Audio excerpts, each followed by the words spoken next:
بسم اللہ الرحمن الرحیم۔ السلام علیکم ورحمۃ اللہ وبرکاتہ۔ میں ہوں آپ کا فیملی فزیشین ڈاکٹر محمد آصف یونس۔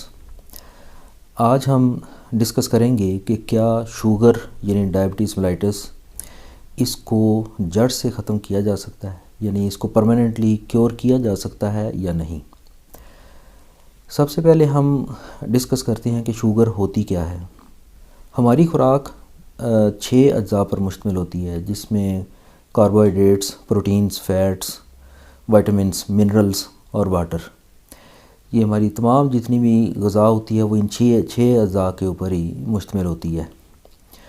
اس میں سے جو شوگر ہے اس کا تعلق ہمارے کاربوہائیڈریٹس کے میٹابولزم کے ساتھ ہوتا ہے، یعنی ہمارا جسم جو ہے وہ کاربوہائیڈریٹس کو پراپر طریقے سے یوٹیلائز نہیں کر پاتا۔ ایسا کوئی ڈیفیکٹ ہوتا ہے جس کی وجہ سے کاربوہائیڈریٹس ہمارے جسم کا حصہ نہیں بن پاتے یا انرجی کے لیے یوز نہیں ہو پاتے۔ کاربوہائیڈریٹس کیا ہوتے ہیں؟ جتنی مٹھاس والی چیزیں ہیں، میٹھی چیزیں ہیں، شکر ہے، چینی ہے، اس کے علاوہ گندم سے بنی ہوئی چیزیں ہیں، میدا ہے، یہ ساری چیزیں کاربوہائیڈریٹس کے زمرے میں آتی ہیں۔ جب ہم غذا لیتے ہیں یا کھانا کھاتے ہیں تو اس میں سے جو کاربوہائیڈریٹس ہوتے ہیں وہ اسی طرح سے ہضم ہونے کے بعد ہمارے جسم کے اندر ہمارے خون میں شامل ہو جاتے ہیں، اور ہمارے معدے اور انتڑیوں سے یہ خون میں شامل ہونے کے بعد جو ان کی جو فارم ہوتی ہے وہ گلوکوز کہلاتی ہے، یعنی یہ ہضم ہونے کے بعد گلوکوز میں کنورٹ ہو جاتے ہیں۔ تو خون کے اندر گلوکوز کی مقدار بڑھ جاتی ہے۔ وہ جو بڑھی ہوئی مقدار ہے وہ ہمارے پینکریاس کو جا کے تو سٹیمولیٹ کرتی ہے یا اس کو ایسے سگنل دیتی ہے جہاں سے انسولین سکریٹ ہوتی ہے۔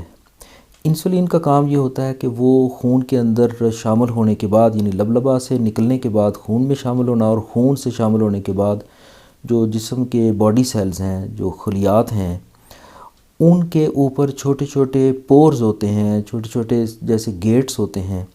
عام حالات میں وہ گیٹس کلوز ہوتے ہیں، لیکن یہ انسولین کا یہ کام ہوتا ہے کہ ان گیٹس کو اوپن کرے اور گلوکوز جو ہے وہ خون سے سیلز کے اندر جا سکے۔ اگر انسولین نہیں ہوگی تو وہ گیٹس نہیں کھلیں گے، وہ پورز نہیں کھلیں گے، لہٰذا گلوکوز جو ہے وہ اس کے بلڈ کے اندر ہی جمع ہونا شروع ہو جائے گا، وہ سیلز کے اندر نہیں جا سکے گا۔ سیلز کے اندر پہنچنے کے بعد گلوکوز جو ہے مختلف اس کے اوپر کیمیکل عوامل ہوتے ہیں، جس کے بعد وہ ایک انرجی میں تبدیل ہوتا ہے جو ہماری زندگی کے مختلف امور کو سر انجام دینے یا اس کے لیے انرجی مہیا کرتی ہے۔ میٹابولزم جو ہمارا چلتا ہے یا جو ہماری باڈی کے جو مختلف میکانزمز ہیں وہ سر انجام پاتے ہیں۔ یہ تو وہ فینومینا ہے جو نارمل ہو رہا ہوتا ہے۔ اب ہم دیکھتے ہیں کہ شوگر کے مرض میں اس پورے فینومینا میں کیا ڈیفیکٹ پڑتا ہے۔ اس میں مینلی 2 ڈیفیکٹ پڑتے ہیں۔ ایک تو ہوتا ہے کہ انسولین جو کہ پینکریاس سے نکل کے خون میں شامل ہو رہی ہوتی ہے، وہ جن سیلز سے پروڈیوس ہو رہی ہوتی ہے وہاں سے انسولین کا ذخیرہ ختم ہو جاتا ہے یا کم ہو جاتا ہے۔ دوسرا یہ ہوتا ہے کہ انسولین جو ہے وہ جن پورز کے اوپر، جن سیلز کے اوپر جا کے تو انہوں نے وہ گیٹس کو کھولنے ہوتے ہیں یا وہ جو پورز کھولنے ہوتے ہیں، وہاں پہ ان کی ریزسٹنس ڈیولپ ہو جاتی ہے۔ یعنی اگر پہلے تھوڑی مقدار انسولین کی چاہیے بہت زیادہ پورز کو کھولنے کے لیے، اب زیادہ مقدار چاہیے انسولین کی ان پورز کو کھولنے کے لیے۔ تو یہ جب دونوں ڈیفیکٹ ہوتے ہیں تو جب گلوکوز خون کے اندر پہنچتا ہے تو اس کو 2 چیزوں کا سامنا کرنا پڑتا ہے۔ ایک تو انسولین اس کے پاس نہیں ہوتی جو کہ پینکریاس سے نکل کے آنی ہے، اور دوسرا جو تھوڑی بہت انسولین ہوتی ہے وہ ناکافی ہوتی ہے، چونکہ آگے سے بھی ریزسٹنس ڈیولپ ہوئی ہوتی ہے، اور وہ ناکافی ہوتی ہے جو کہ سیلز کو اوپن کر سکے اور گلوکوز اس میں جا سکے۔ لہٰذا جو گلوکوز ہوتا ہے وہ خون کے اندر ہی رائز کرتا رہتا ہے۔ اسی کو ہی ہم گلوکومیٹر یا لیبارٹری کے ذریعے چیک کر کے شوگر کا اندازہ کرتے ہیں، اور اس سے ہمیں اندازہ ہوتا ہے کہ شوگر جو ہے وہ خون کے اندر ہی جمع ہو رہی ہے، جہاں اس کو پہنچنا ہے وہاں نہیں پہنچ رہی۔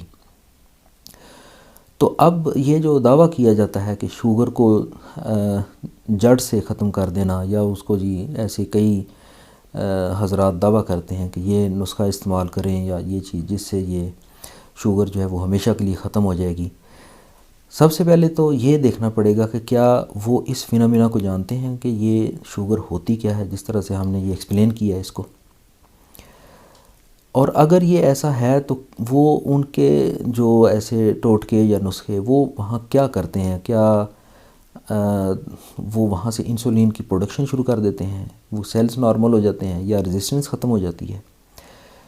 تو ایسا دیکھنے میں یہی آیا ہے کہ جب تک آپ ایسی چیزیں ہیں، ایلوپیتھک ادویات وہ بھی یہی کام کرتی ہیں کہ انسولین کی پروڈکشن پیچھے سے ان کو کسی طریقے سے سکویز کر کے وہاں سے انسولین نکالتی ہیں یا آگے سے انسولین ریزسٹنس کو کم کرتی ہیں. لیکن یہ تب تک ہوتا رہتا ہے جب تک آپ میڈیسن استعمال کرتے ہیں. جیسے ہی میڈیسن چھوڑتے ہیں وہ دوبارہ سے اپنی اسی حالت میں آ جاتی ہے.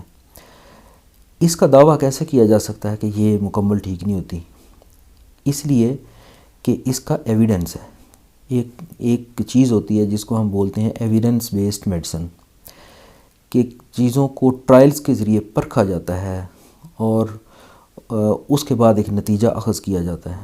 تو جب بہت ساری میڈیسنز، بہت سارے نسخے آزمانے کے بعد بھی یہی پتہ چلتا ہے کہ یہ کنٹرول تو ہو جاتی ہے لیکن یہ جڑ سے ختم نہیں ہوتی. اس کے فردر کچھ ایسے ٹرائلز یا ایسی کوئی چیزیں زیر غور ہیں یا ان کے اوپر جو ہے کام ہو رہا ہے، وہ ایک الگ ٹاپک ہے، جیسا کہ پینکریاس ٹرانسپلانٹیشن ہے. اس طرح کی جو ابھی تک جو ہے، لیکن وہ عام پبلکلی ابھی چیزیں اویلیبل نہیں ہیں. یعنی ابھی تک پینکریاٹک ٹرانسپلانٹیشن کے علاوہ کوئی ایسی ٹیکنیک یا ایسا کوئی فنامنا یا ایسے کوئی نسخے وہ ایجاد نہیں ہوئے ہیں کہ شوگر کو جڑ سے اکھاڑا جا سکے. یعنی جڑ سے اکھاڑنے سے مراد یہ ہے کہ انسولین کی پروڈکشن دوبارہ شروع ہو جائے. اور وہ ایویڈنس بتاتا ہے یا وہ جو ٹرائلز کیے گئے ہیں ان سے یہی ثابت ہوتا ہے کہ ابھی تک کوئی ایسی چیز نہیں ہے جو اس کو مکمل طور پر بحال کر سکے کہ انسولین کی پروڈکشن اسی طرح نارمل ہو جائے جیسے پہلے تھی.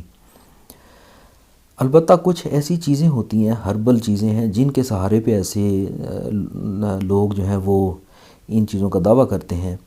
وہ کام کرتی ہیں چونکہ وہ بڑی اسٹرانگ اینٹی انفلیمیٹری ہوتی ہیں، اینٹی آکسیڈنٹس ہوتی ہیں، جو کہ باڈی کے جو پیدا ہونے والے فری ریڈیکلز ہیں ان کو ایبزارب کر کے جسم کے توڑ پھوڑ کے میکنزم کو کم کرتی ہیں، جس کی وجہ سے جسم کے نظام بہتر ہوتے ہیں اور شوگر کا کنٹرول بھی بہتر ہوتا ہے، شوگر کی کمپلیکیشنز کم ہوتی ہیں اور ان کے رزلٹ ملتے ہیں. جیسا کہ ہم نے خود یہ بہت ساری چیزیں آزمائی ہیں. اس میں چند ایک میں شیئر بھی کر دیتا ہوں. مثال کے طور پہ دار چینی کا پاؤڈر ہے. دار چینی کو پیس لیں اور اس کا جو ہے تقریباً چھوٹا جو چمچ ہے چائے والا، وہ 1/3 چمچ صبح و شام آپ پانی کے ساتھ لیں. نہار منہ لے لیں تو وہ زیادہ فائدہ کرتا ہے. یہ شوگر کو کنٹرول کرنے یا اس کے جو کمپلیکیشنز ہے اس کو کم کرنے میں کافی مدد دیتا ہے. اس کے علاوہ میتھی دانہ ہے، ایک چھوٹا چمچ میتھی دانہ 1 گلاس پانی کے اندر بھگو کے رکھ دیں، رات کو بھگوئیں اور صبح اس کو نتھار کے اس کا پانی پی لیں. یہ آپ کی شوگر کنٹرول میں بہت زبردست دیکھا گیا ہے. میتھی دانہ اور کلونجی یہ ہم وزن لے کے تو اس کو پیس کر پاؤڈر بنا لیں. اس کی بھی آدھی چمچ صبح شام آپ استعمال شروع کریں نہار منہ. یہ بھی شوگر کے مرض میں بہت فائدہ کرتی ہے. اکثر اس کو آزما کے دیکھا گیا ہے، یہ فائدہ کرتی ہیں چیزیں. ایک اور چیز بھی فائدہ کرتی ہے زیتون کا تیل، اولیو آئل. اس کا 1 چمچ جو ہے وہ صبح شام اگر آپ پینا شروع کریں، یہ بھی باڈی کو اس طرح سے فائدہ پہنچاتی ہے کہ شوگر بھی اس میں اچھا کنٹرول دیتی ہے. تو یہ جو چیزیں ہیں یہ ہربل میڈیسنز یا اس کے علاوہ بھی کچھ کڑوی چیزیں استعمال کرنا وہ بھی فائدہ مند ثابت ہوتا ہے. لیکن مین چیز جو ہے شوگر کو کنٹرول کرنے کے لیے 3 چیزوں کا خیال رکھنا ضروری ہے. 1 medication, number 2 diet control, number 3 proper exercise. Medication جو آپ کو دی گئی ہے جیسے کہ ٹیبلٹ فارم میں یا انسولین فارم میں، وہ آپ کو استعمال کرنی ہے. کیونکہ اگر آپ اس کو پراپر طریقے سے استعمال نہیں کرتے، یوزولی یہ دیکھا گیا ہے کہ جس کو شوگر ہوتی ہے وہ میڈیسن استعمال کرنے سے گھبراتا ہے کہ جی اس سے بڑے سائیڈ ایفیکٹ ہوتے ہیں یہ سارے، جب کہ جتنے سائیڈ ایفیکٹس شوگر کے ہیں، جو باڈی کے اندر جو ڈیمیج شوگر نے کرنا ہے وہ ان میڈیسنز نے کچھ بھی نہیں کرنا. تو زیادہ جو جسم کے لیے خطرناک صورتحال ہے وہ شوگر کا بڑا ہوا لیول ہے، نہ کہ یہ ادویات آپ کے شوگر کے لیول کو کنٹرول کر کے جسم کو فائدہ پہنچاتی ہیں. تو بہتر یہی ہے کہ آپ شوگر سے جو ہے وہ شوگر کے ساتھ آپ دوستی کریں. یہ اللہ کی طرف سے ہو گئی ایک بیماری ہے، یہ اللہ کی طرف سے شفا بھی ملتی ہے، اللہ کی طرف سے بیماریاں بھی آتی ہیں، اللہ شفا بھی دیتا ہے. تو یہ ایک چیز آ گئی ہے تو آپ اس کے ساتھ دوستی کریں، اس کو ٹیکل کریں، اس کے ساتھ اس کو ہینڈل کریں، نہ کہ آپ اس سے بھاگیں یا اس کو ایوائڈ کریں کہ نہیں ہے مجھے یہ چیز یا ایسا کوئی مسئلہ. تو اس سے آپ کا الٹا نقصان ہوگا. چند سال اگر آپ اس کو ان کنٹرول رکھیں گے تو جو اس کی کمپلیکیشنز آئیں گی، جو نیوروپیتھیز آئیں گی، وہ ارریورسیبل ہوتی ہیں. پھر ان کو ریورس کرنا، ان کو درست کرنا وہ ممکن نہیں ہوتا. تو ایک تو یہ ڈائٹ، اس کو پراپر میڈیکیشن کے ذریعے اس کو کریں. پھر دوسرے نمبر پہ ڈائٹ ہے، ڈائٹ کا خیال رکھیں. کچھ ایسی چیزیں ہوتی ہیں کہ آپ یہ بالکل نہیں کھانی ہیں، جس میں بہت ایسی مٹھاس والی چیزیں جو شوگر لیول کو بڑی تیزی سے بڑھا دیتی ہیں. کچھ کیٹیگریز ایسی ہوتی ہیں جو حسب ضرورت آپ لے سکتے ہیں.